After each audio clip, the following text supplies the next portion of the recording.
Lejla. Please tell my story.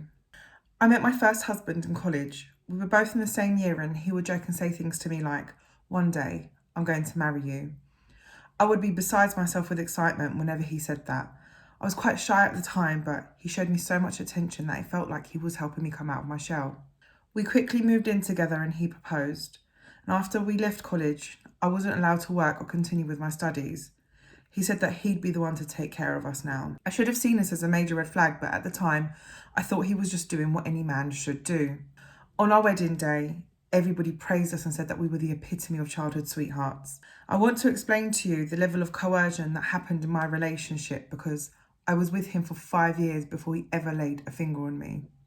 He controlled what time I woke up and went to sleep, when I ate, what I ate, when I showered, when I left the house, what I watched on TV, what I read, who I spoke to, what time I took the rubbish out, how many times I cleaned. I was so controlled by him that even when he was out of the house, I would still follow the same routine. Wake up at 7:30, make coffee, black, no sugar, because he said it would rot my teeth. Fry 2 eggs with 1 slice of toast, no butter, because he said it was bad for my cholesterol. Call my mum, ask if she had a good sleep, and tell her that all was good with me. I was allowed to see my family, on his terms of course. I guess this was his way of keeping up appearances, but I no longer had any friends. He'd isolated me away from all of them. We tried for years to have a family, but it never happened. He told me that I wasn't a real woman because I hadn't given him any children yet, and this played heavily on my mind constantly, and it made me feel so worthless. What was wrong with me? Why wasn't I able to get pregnant and give him what he wanted? And I think that this was a big trigger for his physical abuse.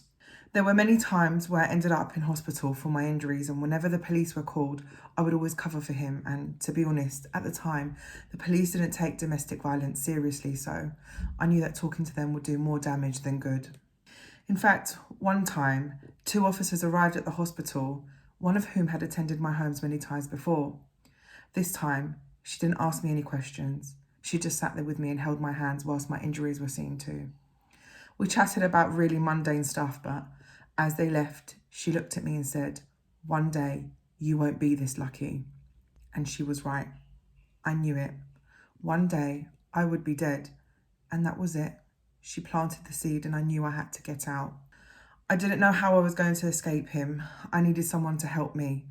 So I confided in a neighbour, and this was a really big deal for me because I was petrified that she would tell my husband. But I needed an ally and it felt like it was worth taking the risk. She didn't tell a single soul. She listened to everything I had to say. She put money aside for me out of her own pocket. She bought me a bag and packed it with things that I would need when I was ready to leave.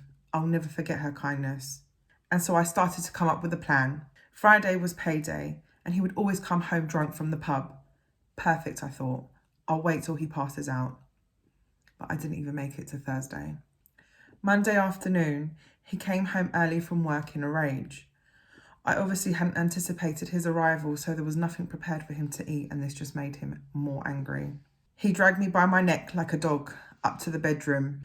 He screamed at me, saying, "I don't even know why I married you. You're useless." He threw me on the bed and forced himself onto me like he had done so many times before. Not quite satisfied when he was done with me, he sat on my chest and put his hands around my neck, so tight that I immediately started to choke. But he didn't stop, so I didn't struggle. I just gave in. I thought, this is it. This is the night that I die. At some point, I must have lost consciousness and I woke up hours later, still in bed with him lying next to me.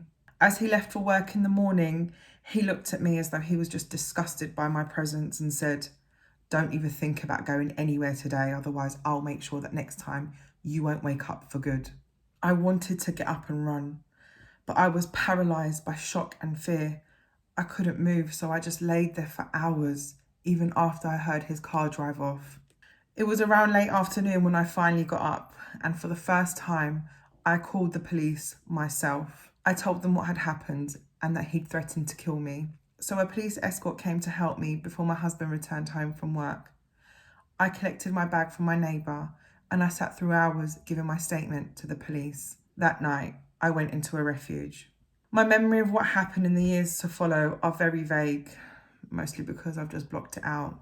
I didn't press any charges against him because I was terrified that somehow he would come and finish the job off for good. I've never actually told anyone this bit. But a few weeks later, I found out I was pregnant. So I had a termination. The thought of possibly having him in my life for good still sends shivers down my spine. So I did what I thought was best at the time for me to survive. I do remember that I lived like a zombie for a long time though, still following the same routine. Freedom was new to me and I didn't know how to adjust to it. Autonomy was something that I wasn't used to. I developed OCD and I've been told many times by doctors that this is a coping mechanism for the trauma that I've been through. And slowly, I started to build my life up. I stayed single for a long time. I thought to myself, how on earth will I ever trust another man again? But when I was 30, I met my now husband. He was from London and after a year of dated, I decided to move down here to be with him. And it was the best decision I ever made. Once I moved to London, I became a police officer and I'm now a DCI. I have 2 beautiful children and a healthy marriage where my husband respects every single one of my boundaries. I can hear you asking, why didn't she just leave straight away? This happened to me in the late 90s and the early 2000s where no one just left their husbands for things like this. It might not seem like it was a long time ago, but domestic abuse wasn't taken seriously back then. But I can tell you, from first-hand experience in my career with the police, that the way we tackle domestic abuse has changed. We have a lot of training and new laws like Claire's Law and Sarah's Law. We also work with other agencies to ensure that victims remain as safe as they can be. Times have changed and it's your turn to speak up now. You have no idea how powerful your voice really is. So please, ladies, don't ignore red flags. Please get help and get out. Please end up safe like me.